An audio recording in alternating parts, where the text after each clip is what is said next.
J'ai l'honneur d'inviter sur le plateau de Savoie News deux nouveaux présidents. Présidente de la CAPEB, Anne Jeunolin, bonjour. Bonjour. Vous êtes de Maurienne. Oui. Rapidement, votre pédigré, vous avez une société en Maurienne? Alors, j'ai une entreprise de charpente couverture avec mon mari et du coup, là, je représente la CAPEB. Et puis, nouvellement élu, il y a quelques jours à peine, c'est David Grandobert, nouveau président de BTP Savoie et co-gérant de l'entreprise Moreau qu'on connaît bien sur le département. Bonjour Laurent, merci de votre invitation. Oui, donc co-gérant de l'entreprise Moreau qui fait du BTP, on est basé à la mode Servolex. Mon maire était là juste à l'instant. Et on fait du génie civil, du bâtiment et des travaux publics. Alors, qu'est-ce qui vous motive à prendre les rênes de vos corporations mutuelles? Une petite question comme ça rapide. La promotion des métiers, la promotion des entreprises artisanales, l'aide de ces entreprises. Et pour vous, David? Je pense qu'on a la chance de faire le plus beau métier du monde et qu'on est souvent seul quand on est aux manettes d'une entreprise. On va parler des problématiques qu'on côtoie tous les jours. Et je pense que si on ne se fédère pas, si on ne se réunit pas, on n'arrivera pas à avancer. Donc si on peut donner un peu beaucoup de notre temps justement à défendre notre profession, c'est une bonne chose. Allez, je balance les sujets, si vous me permettez l'expression, parce que dans le BTP, on dit les choses clairement. Hausse des matériaux, augmentation des coûts de la construction, pénurie, coûts d'énergie. Eh ben c'est pas mal pour un nouveau président. On est bien pour commencer une mandature, on est très bien. Donc on va déjà commencer par le dire que on le subit, nous, dans le BTP, toutes ces augmentations, ces pénuries. Je vais vous faire grâce des problèmes de planning pour réaliser nos chantiers. Ça, on arrive à se débrouiller. La vraie problématique aujourd'hui, c'est qu'on a une hausse du coût de la construction. Les matériaux ont flambé. Ça, tout le monde l'a su, il suffit d'écouter le 20h. Et le coût de la construction a augmenté en moyenne de 15%. C'est une vraie problématique pour notre profession. Tout à l'heure, Marc Bergeron, le président de la CCI, nous l'a dit, je crois qu'il savait de quoi il parlait, il faut répercuter nos charges. Aujourd'hui, on n'arrive pas à répercuter ces charges-là. Les marchés en cours ne nous permettent pas, les clauses de révision ne nous permettent pas d'absorber ça. Et donc aujourd'hui, c'est la trésorerie et la rentabilité de nos entreprises qui en subissent. Qu'est-ce qu'on peut faire? Qu'est-ce qu'on peut faire? Il y a une seule solution, c'est que l'ensemble des acteurs de la filière soient solidaires. Il faut que l'industriel, l'entreprise, le client final, le maître d'ouvrage en soient conscients et que tout le monde accepte, surtout dans l'inflation qu'on est en train de vivre, que le coût de la construction va augmenter. Parce que sinon, si une seule corporation doit assumer ça seule, elle n'y arrivera pas. C'est d'ailleurs également pour ça que nous, la CAPEB, on demande une vraie transparence des prix sur toute la filière, parce que aujourd'hui, cette inquiétude génère en fait de la méfiance également, aussi bien des industriels, des négoces, de nos entreprises. Il y a quand même des effets yo-yo sur certaines matières premières.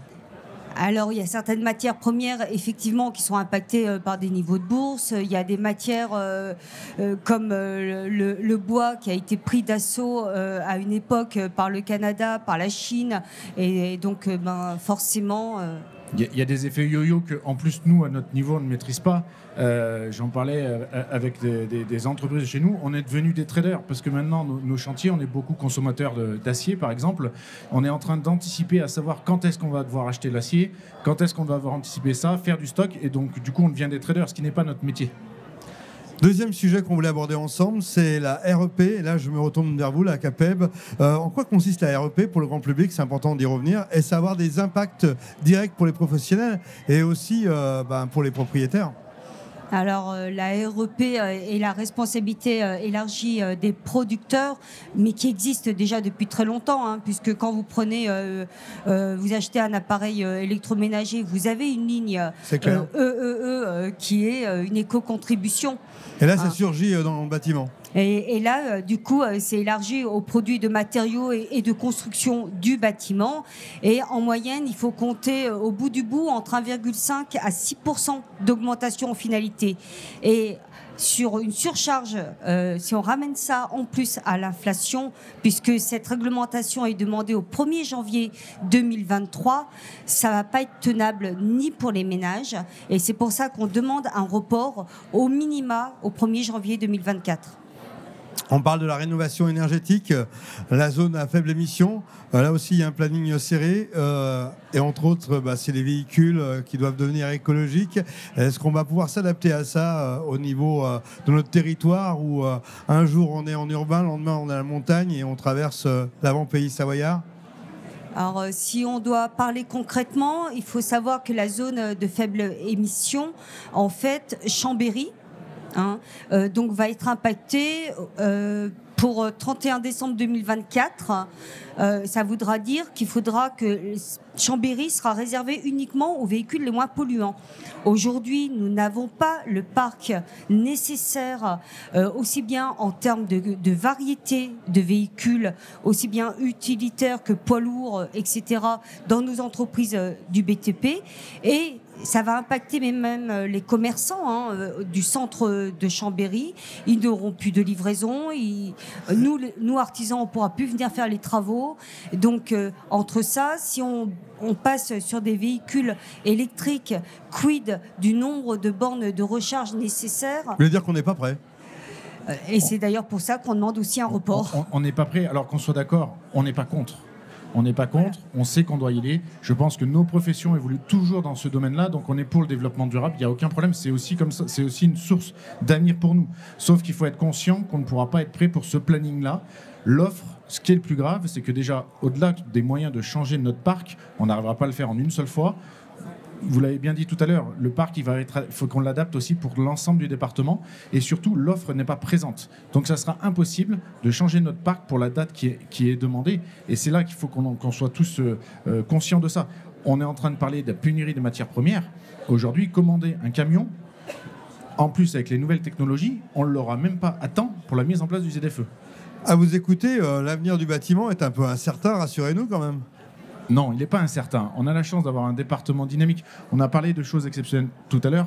Il ne faut surtout pas tomber dans la sinistrose. En tout cas, ce n'est pas le discours qu'on aura. Moi, mon discours, c'est il faut qu'on soit ambitieux. On a plein de choses devant nous. Ce n'est pas la première fois qu'on va avoir des complications. On est là pour réagir. J'ai un discours tout à l'heure que j'ai entendu qui m'a fait plaisir. Là, on parlait de la crise énergétique. Depuis quelque temps, on entend les stations, la grosse crainte qu'ils ont, les stations, qui avaient pour nous...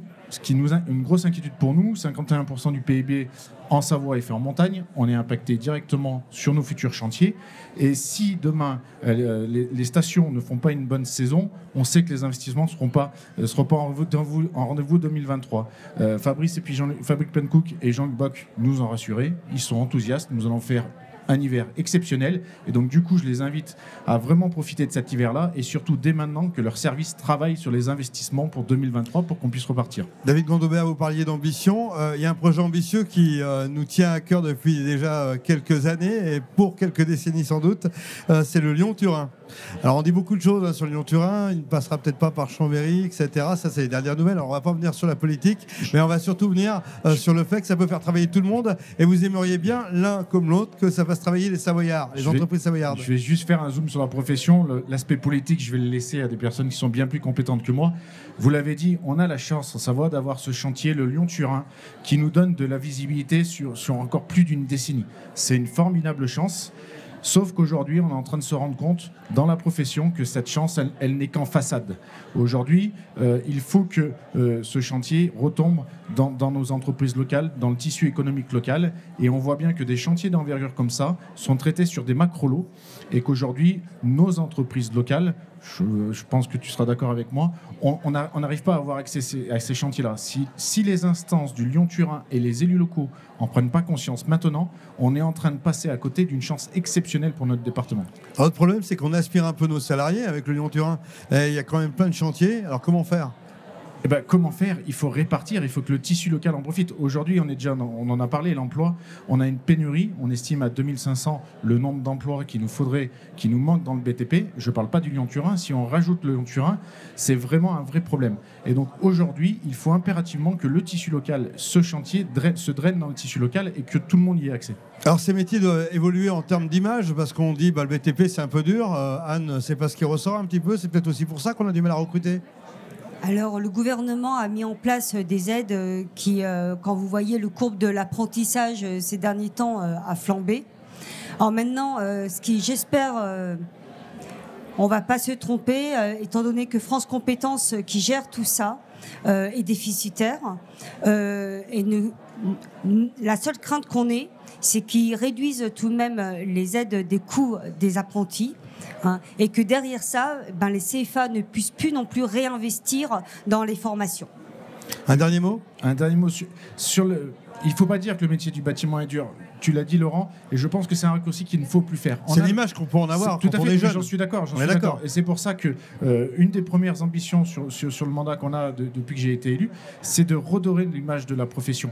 Parce qu'on a la chance d'avoir un métier, surtout dans nos montagnes. On fait des chantiers exceptionnels, on sait que le métier va évoluer, on parle de développement durable, de transition numérique, et surtout, on est un vrai ascenseur social dans la profession. On offre des plans de carrière que dans d'autres secteurs, on ne peut pas trouver. Donc, c'est une chance de venir dans le BTP. Et aujourd'hui, j'invite, il faut que notre message soit encourageant. Il faut qu'on aille chercher les jeunes, qu'on incite aussi leurs parents qui viennent dans la profession et ils vont s'éclater. On va leur offrir un vrai plan de carrière. Eh bien, pour des nouveaux présidents, vous avez la pêche.